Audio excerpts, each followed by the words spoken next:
దీంతో ఇక్కడికి వచ్చాం. వచ్చిన తర్వాత మత్స్యకార సోదరుల్ని అంతకంటే ఉందో పొందుకు అదే ప్రైజ్ అవుతుంది. మత్స్యకార సోదరుల్ని సోదరిమణులని అందరితో మాట్లాడాను. వాళ్ళు చెప్పారు విషయం అంతా కూడా, ఇబ్బంది అంతా కూడా చెప్పారు. ఈ పరిశ్రమ వస్తే మా కుటుంబాలు నాశనం అయిపోతాయండి, మాకు ఈ బర్త్డేకి వస్తే మా అంతా కలుషమైపోద్దండి, ఇక్కడ మరి మేము జీవించలేమండి, జీవనోపాధి కరువు అవుతామని చెప్పారు. ఈ మా మాటలు కాదండి, ఇక్కడ ప్రతి ఉన్న శాసనసభ్యులు ఆ రోజు ఎన్నికలకు వచ్చినప్పుడు వాళ్ళతో పాటు వచ్చిన నాయకులు వాళ్ళు చెప్పిన మాటే ఈ మాట అండి, ఇది మాది కాదండి అని చెప్పి పాప అమాయకంగా ఆ సోదరి మనకి. మా పార్టీ జగన్మోహన్ రెడ్డి ఆదేశం ప్రకారం వచ్చిన మా తాలూకా పార్టీ విధానం కూడా మీకు తెలియజేస్తాం. ఏ పరిశ్రమ రాష్ట్రం అభివృద్ధి చెందాలనే కోరుకుంటాం, కానీ ఆ ప్రాంత ప్రజల తాలూకా మనోభావాల్ని, ఆ ప్రాంత ప్రజల తాలూకా ఆ ఆలోచనని, వాళ్ళ తాలూకా అభిప్రాయాలని గౌరవిస్తూ వాళ్ళు విప్పించే కార్యక్రమం చేయాలి. అంతేగాని అధికారం ఉంది కదా అని చెప్పి పోలీసు జులుంతోనో అధికార బలంతోనో ఆ మతంతోనో ఆ కార్యక్రమం చేస్తారంటే అది మాత్రం ప్రజాస్వామ్యంలో తగదు. అందుకే వాళ్ళు చేస్తున్న పోరాటానికి నేను సంఘీభావం తెలపాలని ఇక్కడికి వచ్చాం. పూర్తిగా కూడా వాళ్ళ పోరాటానికి మద్దతు ఇస్తున్నాం. వాళ్ళ ఆలోచన ప్రకారము, వాళ్ళ తాలూకా అభిప్రాయ ప్రకారము ఇక్కడ ఈ కార్యక్రమం రాబోయే కాలంలో జరగాలి తప్ప వాళ్ళకి అభీష్టంగా జరిగిన ప్రతి దానికి కూడా మేము మా పార్టీ వ్యతిరేకిస్తుంది. మేము పూర్తిగా వైఎస్ఆర్సీపీ మద్దతుగా ఉంటుంది. పార్టీ మాటగా మా నాయకుడు జగన్మోహన్ రెడ్డి మాటగా మరి మీ ద్వారా ఈ ప్రాంత ప్రజలకి, ఈ రాష్ట్ర ప్రజలకి తెలియజేస్తాం. వాళ్ళు అడిగారు, వాళ్ళు కోరారు, తప్పకుండా ఈ విషయాన్ని ఆయన చెప్పి అవసరం అనుకుంటే తప్పకుండా ఆయన కూడా వస్తారు. సార్, విశాఖలో రిషికొండ ప్రకృతి విధ్వంసం అన్నారు, వెనక చూస్తే మొత్తం కొండలన్నీ కూడా తప్పేసి విధ్వంసం చేస్తున్నారు. మరి దీన్ని ఏమన్నారు సార్? మరి అందుకే ఇక్కడ విషయంలో మేము ప్రభుత్వంకి నిలకడ లేదు. ప్రభుత్వంకి వచ్చి ఎన్నికలప్పుడు ఒక మాట, ఎన్నికల తర్వాత ఒక మాట. దాన్ని బట్టి అర్థమవుతుంది ఏంటంటే ప్రజల తాలూకా సంక్షేమం కానీ, శ్రేయస్సు కానీ, ప్రజల తాలూకా ప్రాణాలు కానీ వాళ్ళకి లెక్కలేదు, పర్యావరణం లెక్కలేదు. వాళ్ళ ఆలోచన అంతా ఒకటే, దోచుకోవడం, దాచుకోవడం. ఈ రెండు కార్యక్రమాలు తప్ప ఇంకొక కార్యక్రమం ఈ కార్యక్రమం ఇవాళ అధికారంలో తెలుగుదేశం పార్టీకి, చంద్రబాబు నాయుడికి కానీ, ఆ కూటమిలో ఉన్న పెద్దలకు కానీ, వాళ్ళతో ఉన్న తాబేదారులకు కానీ, కింద స్థాయి నాయకులు కానీ అందరిది ఒకటే సింగిల్ పాయింట్ ఇదంట. ఆ నేపథ్యంలో ఇవన్నీ జరుగుతున్నాయి. రోడ్లు కానీ, పర్యావరణానికి కానీ, డ్రైనేజీలకు కానీ ఇంతవరకు దేనికి పర్మిషన్ లేదు, కానీ నిర్మాణాలు చాలా వేగంగా జరుగుతున్నాయి. అదే ప్రజాభిప్రాయానికి విలువ లేదనా ఏంటి? ప్రజాభిప్రాయం విలువ లేదు, దురదృష్టం ఇదే.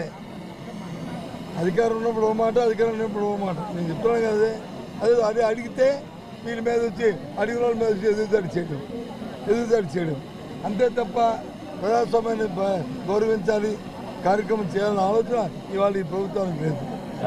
గ్రామానికి 3000 మంది పోలీసులు అవసరం అన్నారు.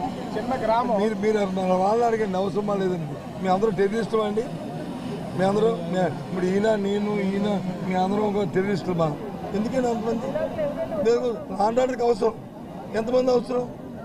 అప్పుడు ఒకరు సీఏ, లేకపోతే సీఏ గారితో పాటు ఒక 2 సబ్ ఇన్స్పెక్టర్లు, లేదు నియోజకవర్గంలో ఉన్న అందరూ ఒక డిఎస్పీ, తెలియదు. కానీ ఎంతమంది ఎందుకండి? నేను ఎప్పుడు చూడలేదు. గృహ నిర్బంధం ఎందుకండి? నేను ఎప్పుడు చూడలే. ఎప్పుడైనా చెప్పనండి గత 5 సంవత్సరాలు ఎప్పుడు ఇలాంటి కార్యక్రమాలు జరిగాయని చెప్పి ఎప్పుడైనా ఎందుకు వాళ్ళు చెప్పారు? వాళ్ళు ఆపుతాను. మొన్న ఇప్పుడు టీవీలో చూశాను, వచ్చారు ఎవరు ఇక్కడున్న స్థానిక ఎమ్మెల్యే గారు వచ్చి చెప్పారు కదా, నేను నెల మరుక్షణంలో అన్నీ ఆగిపోతాయి, కలెక్టర్ గారు ఆపాలి అని. ఎక్కడ అవుతుంది? అవి కనిపిస్తున్నాయి కదా. అంటే మాటకి విలువ లేదు, లేదు మాటకి ఖాతరు చేయలేదు. మాటకి విలువ లేదా, లేదా మాటని ఖాతరు చేయలేదా? మన విషయం మాకు తెచ్చుకోవాలి. కూటమి నాయకులు చాలా స్పష్టంగా చెప్తున్నారు, గత ప్రభుత్వంలోనే ఎన్నింటికి పునాదులు లేకపోతే శంకుస్థాపనలు జరిగాయి, ఇప్పుడు వచ్చి ఎట్లా ఏ ఉద్దేశంతో ఇక్కడ మాట్లాడుతున్నారని వాళ్ళు చెప్తున్నారు. ఒకే ఒక మాట చెప్తున్నాను, ఏ ప్రభుత్వాన్ని మా ప్రభుత్వం ఇచ్చిందా, అంతకుముందు కాంగ్రెస్ ప్రభుత్వం ఇచ్చినా, అంతకుముందు తెలుగుదేశం ప్రభుత్వం ఇచ్చిన జీవనాన్ని ఆ కార్యక్రమాన్ని ఆ లోకల్గా పనులు ప్రారంభించే ముందు ఆ ప్రాంతంలో ప్రజల తాలూకు మనోభావాలు తెలుసుకొని వాళ్ళతో సంప్రదించుకొని వాళ్ళు ఒప్పించి ఆ కార్యక్రమం చేయాలి. లేనప్పుడు దాన్ని ఇంకో దగ్గర మార్చుకోవాలి. లేనప్పుడు దాన్ని ఇప్పుడు ఒక విషయాన్ని అదే చెప్తాను కదా, ఇప్పుడు చెప్తాను కదా, భోగాపురం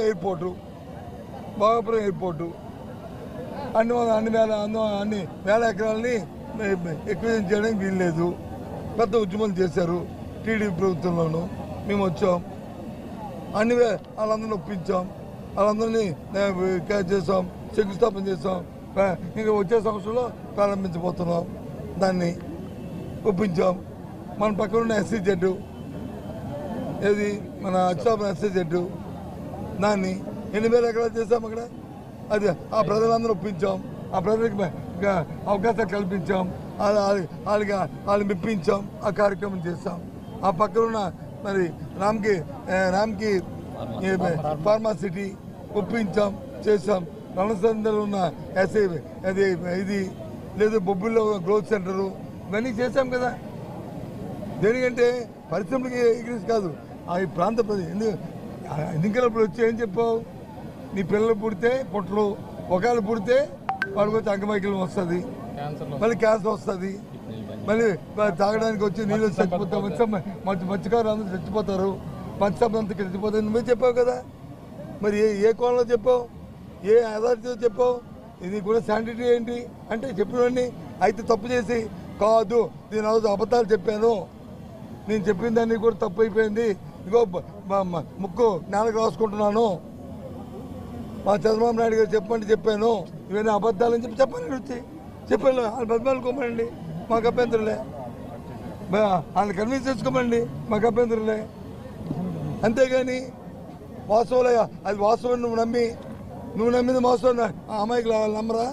వాళ్ళకి తెలుసు కదా. మనం చెప్పిన మాట పాపం గుడ్డుగా నమ్మే వ్యక్తులు కదా అందరూ. అంటే ఇప్పుడు బాధ్యతగా ఉన్న వ్యక్తులు ఎంతవరకు నిజం చెప్పాలి, ఎంత మన నిబద్ధత ఉండాలి, ఎంత నిబద్ధత ఉండి మాట్లాడాలి, కానీ కాదు కదా. అందుకే ఈ విషయాలు వస్తాయి. దయచేసి ఇవాళ ఏదైతే ఇక్కడ వచ్చిన ఆ సంఘీభావం తెలిపామో, ఈ ప్రజల తాలూకు కోరికని ఏ విధంగా అయితే అయినా సరే వాళ్ళ మాట ప్రకారమే కార్యక్రమం జరగాలి. దానికోసం వాళ్ళ వెనకాతల ఏ స్థాయికైనా సరే వైఎస్ఆర్సీపీ వాళ్ళు అనుకుంటుంది అనే విషయాన్ని ఈ సందర్భంగా మీ ద్వారా వారికి మనం చేస్తాం.